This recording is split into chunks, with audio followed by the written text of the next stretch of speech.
Hey garden lovers, welcome back to the channel.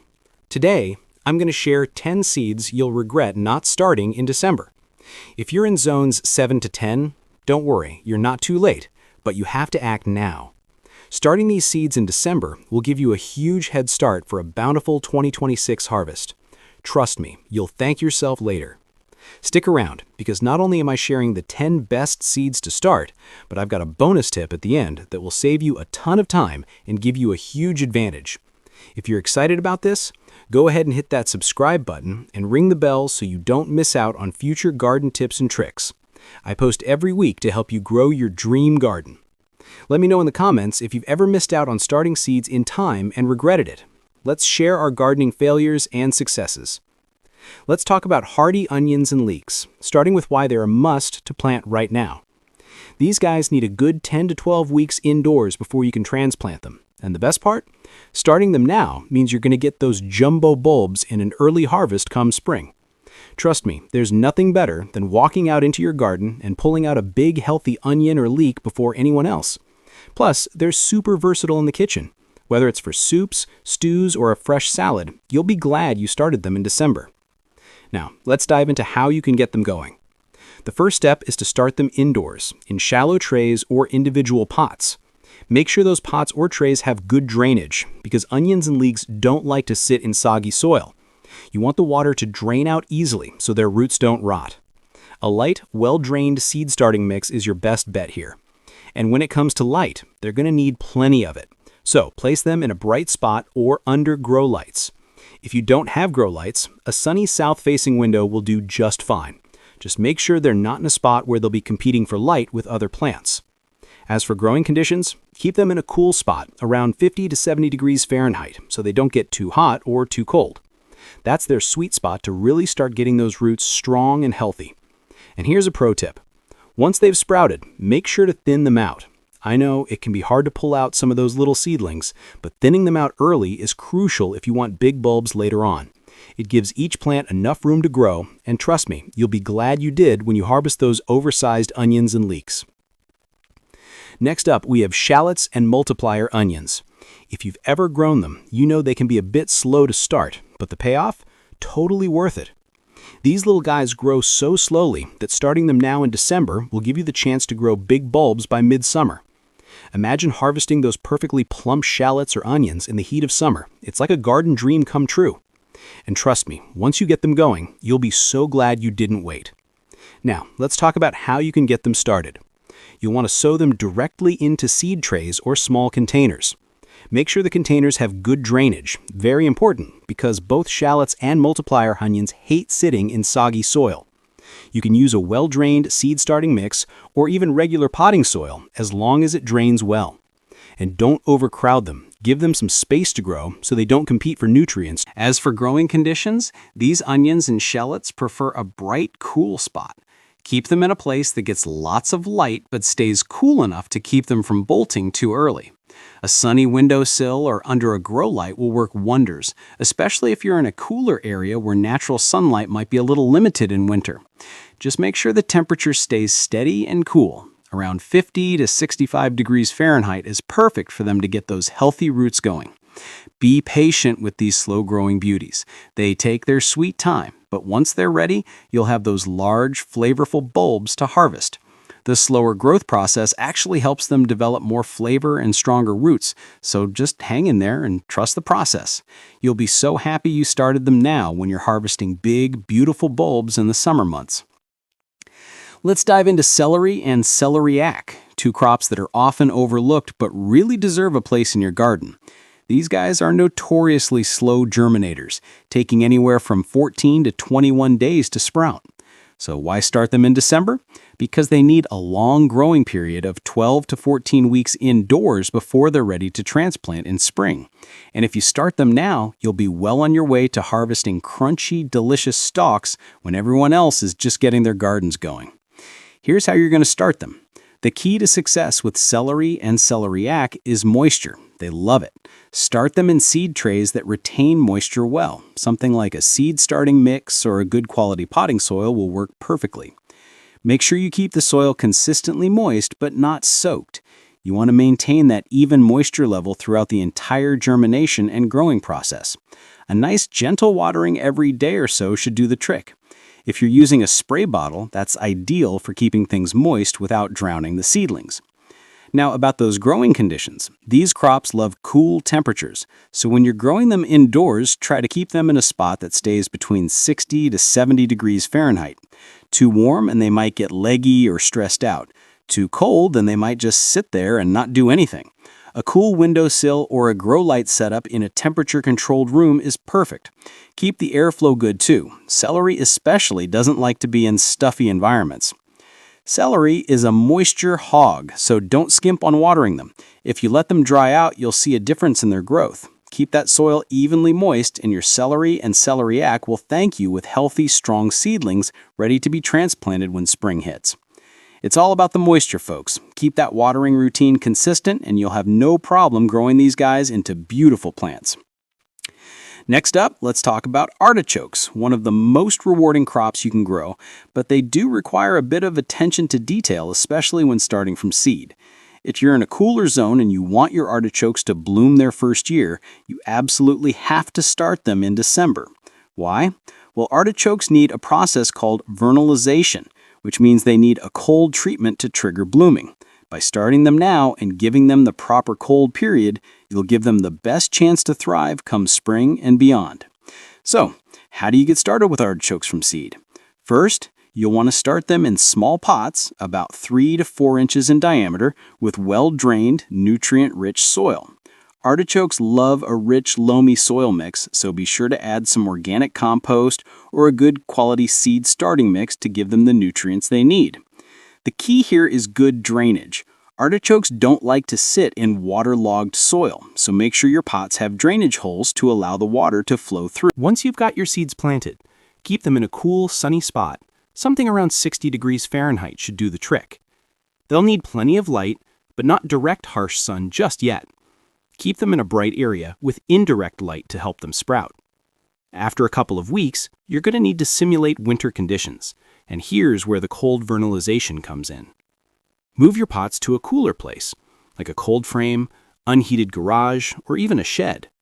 The colder temperatures, around 35 to 45 degrees Fahrenheit, will help trigger their blooming process. Leave them there for about 4 to 6 weeks before bringing them back into the warmth to continue growing. When spring finally rolls around and it's time to transplant them outdoors, don't rush it. Artichokes are a bit sensitive to sudden changes in temperature, so make sure to harden them off slowly by gradually introducing them to the outdoors over a few days.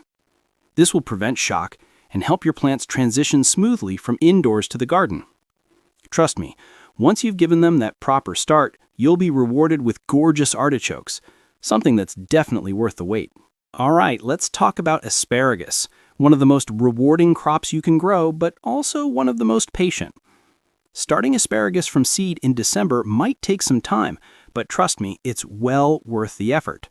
If you start now, you'll be setting yourself up for cheaper, stronger 2-year-old crowns by next winter, which is exactly what you need for a long-term asparagus bed that will produce for years to come.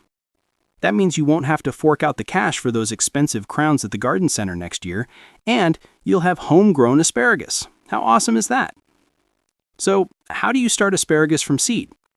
You'll want to plant them in long, deep containers, something like 12 inches deep to give those roots plenty of space to develop. Asparagus has a deep root system, and they need room to stretch out. Fill your containers with loose, sandy soil for good drainage. Asparagus doesn't like to sit in soggy soil, so make sure it's well drained. A mixture of loamy soil with sand or perlite added will work wonders. Just be sure the containers are large enough to allow for the deep root growth they need to thrive. Once you've got them planted, you'll need to give them about 10 to 14 weeks indoors. Asparagus is slow growing, so don't expect instant results. It's important to give them enough time to develop a strong root system before transplanting them outdoors. You'll want to keep them in a cool spot, ideally around 60 to 70 degrees Fahrenheit with plenty of light. If you're using grow lights, make sure they're on for about 12 to 16 hours a day to mimic the natural light cycle. This ensures your seedlings get the energy they need to grow strong. Asparagus takes time, but once it's established, it's a garden staple that will give back for years. Don't rush the process. Be patient, and when it's time to transplant those young plants outdoors, give them a good start in well-prepared soil. Asparagus plants are hardy and resilient, but they do need the right conditions to get going. Once they've settled in, you'll have fresh, tender asparagus every spring. It's totally worth the wait. Okay, let's talk about hardy perennial flowers. These are the true champions of your garden, and they need just a little extra care to get them started. Why should you start them in December? Well, hardy perennials require a process called cold stratification. This means they need the cold of winter to trigger their growth, and December is the perfect time to get that process started.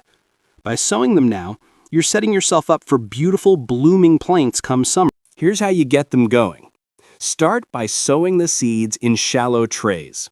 You can use any seed starting tray or even a small shallow container as long as it allows enough space for the seeds to sprout. The key is that the seeds need to be in contact with soil, but not buried too deep. Once they're sown, here comes the cold stratification part. You'll need to refrigerate the trays for about 30 to 60 days. That's right, you're going to treat these seeds to a winter to get them ready for the warmer months. Just make sure the trays are kept in a cool place and that the soil stays moist but not soggy. It's like giving your seeds a little nap before they wake up and burst into life. After the 30 to 60 days of cold stratification, you'll bring them out of the fridge, your cold space, and place them in a brighter, warmer spot. At this point, they'll start to wake up and sprout. Make sure to place them in a cool area, ideally around 60 to 70 degrees Fahrenheit, to simulate the transition from winter to spring. This temperature is perfect for them to start pushing through the soil and get those first few green shoots. If you follow the cold stratification process diligently, you'll have blooming perennial flowers by summer. Perennials like Echinacea, Rudbeckia, and Lupin are all ready to show off their colorful blooms once they've been through this cold treatment. It's a little extra work at the start, but trust me, it's worth it. You'll have stunning flowers that come back year after year, making your garden vibrant season after season. So don't skip the stratification step, and you'll be rewarded with beautiful plants for the long haul. All right, the next one is one of my absolute favorites, Lisianthus, also known as the poor man's rose.